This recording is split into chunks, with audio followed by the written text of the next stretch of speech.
Movie की starting 1987 America से होती है, जहां पर हम न्यूयॉर्क शहर के एक बड़े इन्वेस्टमेंट बैंकर पैट्रिक बैटमैन की लाइफ को देखते हैं।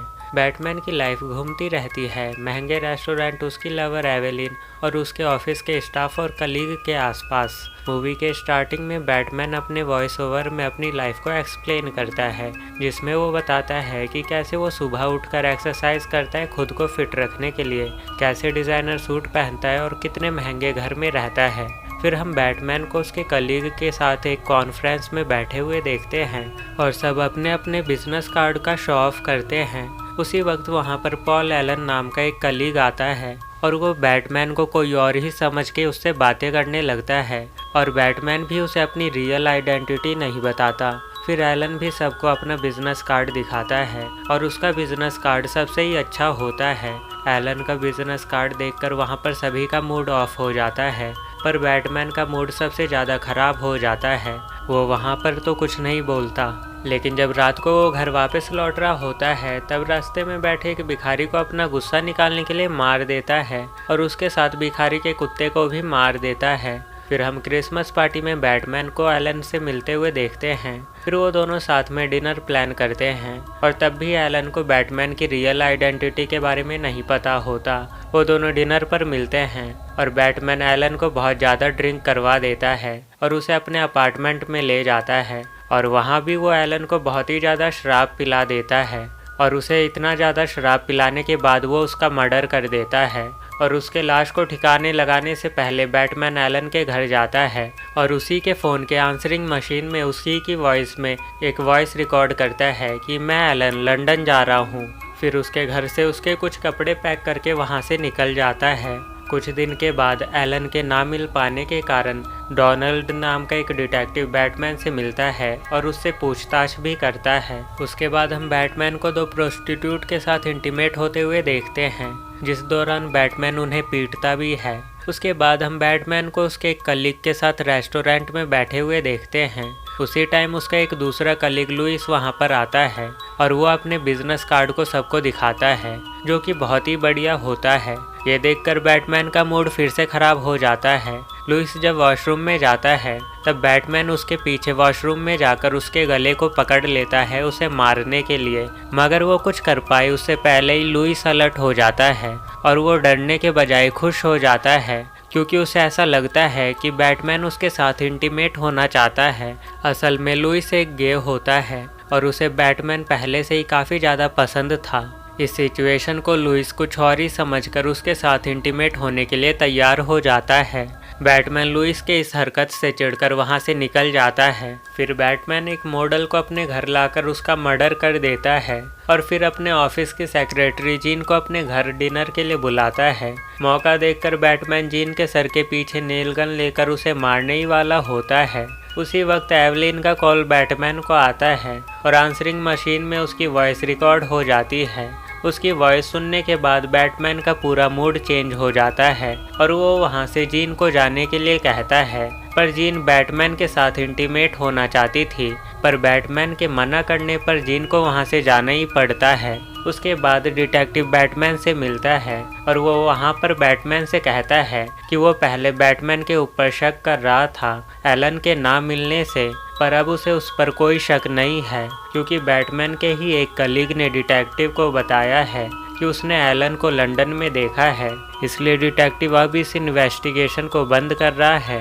ये सुनकर बैटमैन पहले तो रिलैक्स होता है, पर बाद में चिढ़ भी जाता है, क्योंकि उसने तो एलन का मर्डर किया है, तो वो लंदन में कैसे हो सकता है। वहाँ से वो अपने आप के ऊपर डाउट करता है। आगे बैटमैन फिर एक प्रोस्टिट्यूट क्रिस्टीन को एलन के अपार्टमेंट में लेकर जाता है और वहाँ पर वो पहले से ही एक दूसरी लड़की एलिजाबेथ को बुलाता है। फिर वो तीनों मिलकर इंटीमेट होते हैं। सेक्स के दौरान वो एलिजाबेथ को मार देता है और क्रिस्टी को मारने के लिए उसके पीछे जाता है। क्रिस्टी किसी भी तरह से बचने की कोशिश करती है और जब वो उस फ्लैट के दूसरे रूम में जाती है तो उसे वहाँ पर बहुत सारी लाशें मिलती है। यहीं पर बैटमैन अपने सारे मारे हुए लोगों की लाश को जमा करता है। क्रिस्टी बहुत ही मुश्किल से घर से बाहर निकलती है और बाहर सबके फ्लैटों के दरवाजे को खटखटाती है मदद के लिए, पर उसे किसी भी तरह की कोई मदद नहीं मिलती। वहीं बैटमैन एक इलेक्ट्रिक शॉक कटर को लेकर नंगी हालत में क्रिस्टी को मारने के लिए भागता है। क्रिस्टी उससे बचने की बहुत ही ज़्यादा कोशिश करती है, लेकिन आखिर में बैटमैन उसे भी मार ही देता है। अगले दिन बैटमैन एवलिन से ब्रेकअप कर लेता है। उसी रात को वो एटीएम मशीन पर पैसे निकालने जाता है। वहाँ पर वो एक बिल्ली को देखता है। उसी वक्त एटीएम मशीन पर उसे एक मैसेज दिखता है जिसमें लिखा होता है कि मुझे एक बिल्ली को खाना है। ये देखने के बाद बैटमैन उस बिल्ली को मारने ही वाला होता है।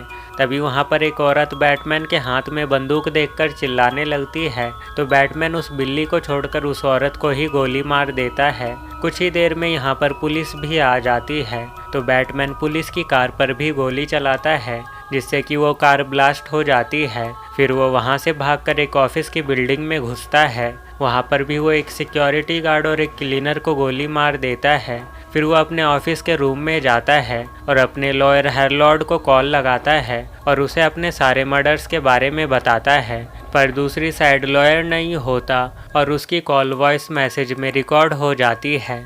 अगले दिन बैटमैन एलन के अपार्टमेंट में जाता है, वहाँ पर जितनी भी लाशें उन सभी को ठिकाने लगाने के लिए। पर जब वो वहाँ पर पहुँचता है तो देखता है कि फ्लैट का दरवाज़ा तो पहले से ही खुला हुआ है और फ्लैट पूरी तरह से खाली हो चुका है। कमरे में नई पेंट की गई है और जितनी भी लाशें अलमीरा और दूसरे रूम में थी अब वो वहाँ पर नहीं है। वो अपार्टमेंट अब बिकने के लिए तैयार हो चुका है। फिर उसे अपार्टमेंट की एजेंट मिलती है और वो उसे बताती है कि यह अपार्टमेंट पॉल एलन का नहीं है। बैटमैन इससे पूरी तरह शॉक हो जाता है और वहाँ से निकल जाता है। दूसरी तरफ बैटमैन की सेक्रेटरी जीन को बैटमैन की एक डायरी मिलती है जिसमें बैटमैन ने मर्डर और काफ़ी सारी डिस्टर्बिंग चीज़ों की तस्वीरें बनाई हुई थी, जिससे ये पता चलता है कि बैटमैन असल में मानसिक रूप से बीमार है। उसके बाद हम बैटमैन को एक रेस्टोरेंट में अपने कलीग्स के साथ बैठे हुए देखते हैं और वहाँ पर वो अपने लॉयर हेरोल्ड को देखता है। बैटमैन हेरोल्ड से पूछता है कि क्या उसने वो मैसेज सुना जो कि उसने पिछली रात को उसके लिए छोड़ा था और जिसमें बैटमैन ने अपने सारे मर्डर के बारे में उसे कन्फेस किया था। पहले तो हेरोल्ड बैटमैन को उसे बैटमैन नहीं कहता बल्कि उसे किसी दूसरे ही नाम से बुलाता है और फिर उसके कल रात के भेजे हुए मैसेज को एक बहुत ही अच्छा जोक बताता है। इससे ये पता चलता है कि हेरोल्ड को उसकी बातों पर बिल्कुल भी यकीन नहीं था, पर बैटमैन उसे अपनी बातों पर भरोसा करवाने के लिए कहता है कि वही बैटमैन है और उसी ने एलन को मारा है। जिस पर हेरोल्ड बोलता है कि ये पॉसिबल ही नहीं हो सकता है क्योंकि उसने पिछले ही हफ्ते एलन को लंदन में देखा है, तो उसका मर्डर कब हो गया। ये सुनकर बैटमैन और भी ज़्यादा कंफ्यूज हो जाता है और अपने कलीग्स के पास जाकर बैठता है। यहाँ पर ये लोग पिछले रात के डिनर के बारे में बात कर रहे थे और यहीं पर ये मूवी भी एंड हो जाती है। मूवी में जहाँ पर भी बैटमैन मर्डर करता है असल में वो बस इमेजिन ही कर रहा होता है और असलियत में वो मानसिक रूप से बीमार होता है, जिसका पता उसे मूवी के लास्ट में लगता है। आई होप कि आपको वीडियो अच्छी लगी हो। ऐसे ही और मूवी की एक्सप्लेनेशन वीडियो देखने के लिए चैनल को सब्सक्राइब कर लो।